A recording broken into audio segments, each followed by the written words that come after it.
अवधूत चिंतन श्री गुरुदेव दत्त. श्री स्वामी समर्थ. हॅलो, मी Priyanka. Welcome back to Priyanka's all content. आपल्या सर्वांना गुरुचरित्र पारायण करण्याची खूप इच्छा असते, पण सर्वांनाच गुरुचरित्र पारायण करणं शक्य होत नाही. कारण काही जण वर्किंग असतात, काही जणांच्या घरात लहान मुलं असतात, जबाबदारी असते. त्यामुळे आपल्याला गुरुचरित्र पारायण करणं शक्य होत नाही. आणि गुरुचरित्र पारायण हे 1 ते 52 अध्याय आहे, मोठा ग्रंथ आहे. याला वेळही बराचसा लागतो, त्यामुळे आपल्याला गुरुचरित्र पारायण करणं शक्य होत नाही. पण प्रत्येकाची इच्छा असते की असं काहीतरी असावं की जेणेकरून आपल्या इच्छापूर्तीसाठी आपण हा अध्याय वाचावा, आपल्यावरचं हे संकट दूर होण्यासाठी हा अध्याय असावा. पण कोणत्या अध्यायाची काय फलश्रुती आहे हे बऱ्याचशा जणांना माहीत नसतं. तर आजच्या या व्हिडिओमधून गुरुचरित्रातील प्रत्येक अध्यायाची फलश्रुती आपण पाहणार आहोत.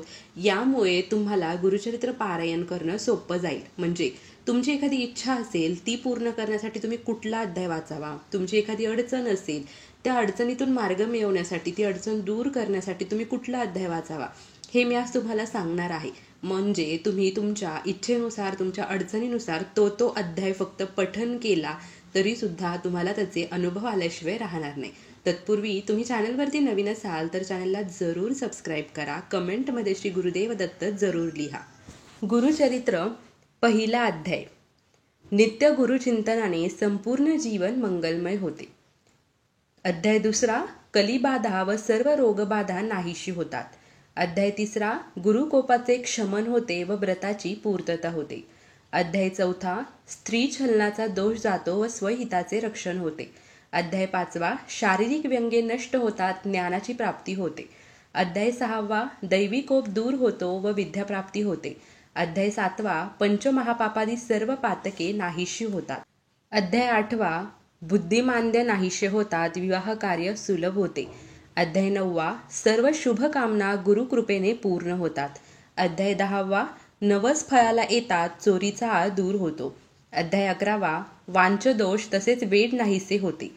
अध्याय 12वा. संकटे, दैन्य, दारिद्र्य यांचे निवारण होते. अध्याय 13. सर्व प्रकारच्या पोटाच्या व्याधीपासून नाहीशा होतात. अध्याय 14. प्राणघातक गंडातरापासून स्वरक्षण लाभते. अध्याय 15. तीर्थयात्रांना सफलता प्राप्त होते. अध्याय 16. आदरणीयाची निंदा, अपमान केल्याचा दोष दूर होतो. अध्याय 17. ज्ञान व गुरुकृपा यांचा लाभ होतो. अध्याय 18. संपत्तीचा लाभ होऊन दारिद्र्य नाहीशे होते. अध्याय 19. भाग्यवृद्धी होते, सद्गुरूंचा लाभ होतो. त्रिस्थळी यातर पुण्य लाभते. अध्याय 20. गुरुस्मरण करुनी मनी पूजा करी व गुरुचरणी तुझे पाप होईल धुनी, ब्रह्मा संबंध परिहरेल.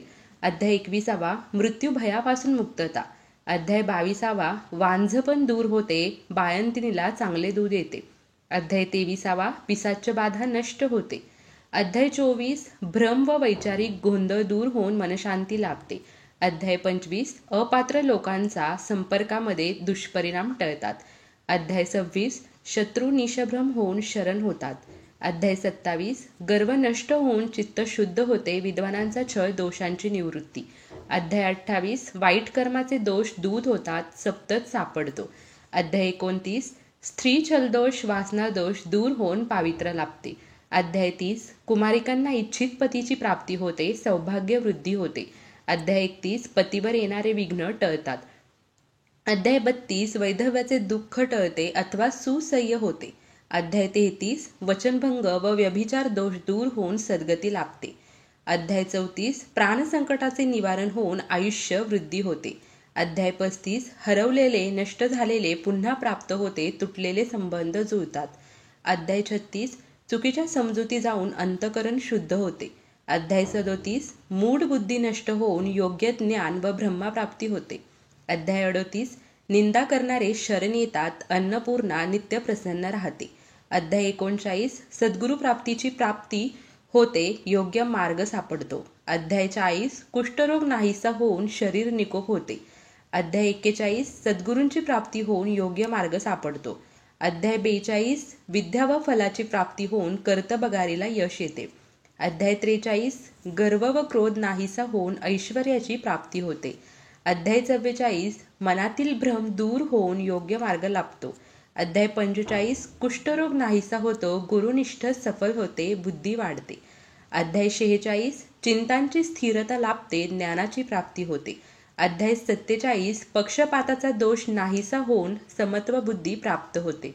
अध्याय 48 गुरुनिष्ठास विपुल समृद्धी प्राप्त होते, विघ्न टळतात. अध्याय 49 तीर्थक्षेत्राबद्दल आदर वाढतो, सर्व पापांचे समान होते. अध्याय 50 ग्रंथीरोग त्वचारोग नष्ट होऊन शरीरसुख लाभते. अध्याय 51 सुख समृद्धी व अंतिम मोक्ष प्राप्ती होते.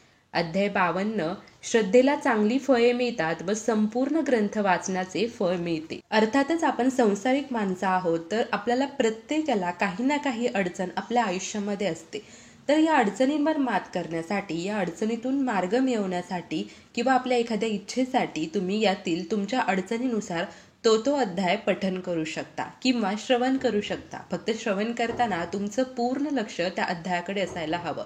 अगदी मनापासून तुम्ही जर या अध्यायांचं पठन केलं तर तुमची जी इच्छा आहे ती पूर्ण होईल, जे संकट आहे ते दूर होईल आणि दत्त महाराजांचा आशीर्वाद तुम्हाला लाभेल. तर याचे अनुभव तुम्हीही नक्की घ्या. तुम्हाला याचे काय अनुभव येत आहेत ते कमेंटमध्ये मला नक्की सांगा. Shri Swami Samarth. Bless you all.